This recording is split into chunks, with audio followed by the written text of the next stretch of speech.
Eurasian otter was in news, and why? Because it is a very important species which indicates the health of the ecosystem. So it was in news because it was considered locally extinct in Jammu and Kashmir, and it has been rediscovered in the Sindh River, indicating the possible recovery of the riverine ecosystem. So what are these otters? Otters are basically semi-aquatic mammals. ये एक mammals ही है जो पानी के अंदर रहते हैं. And India के अंदर 3 टाइप के otters मिलते हैं.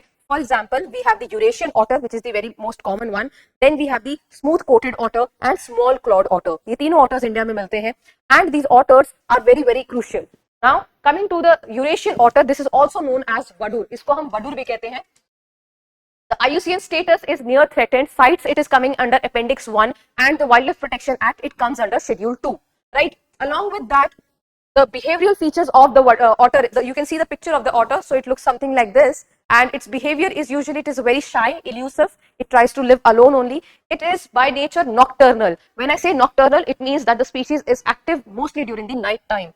It is primarily carnivorous, and carnivorous maybe it feeds on fishes more. So that is why they have used the term piscivorous, right? So it feeds on the fishes along with other small creatures also. It can feed on them. So we can say they are carnivorous by nature. They are acting as a bioindicator for the health of the ecosystem and specifically healthy river system. In case अगर river के अंदर prey species sufficient नहीं है या water pollution है, so we will not see the we will not be finding the otters there.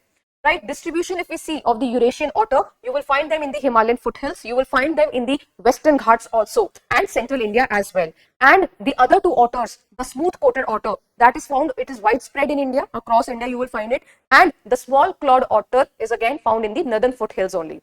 Right, so that's about otters.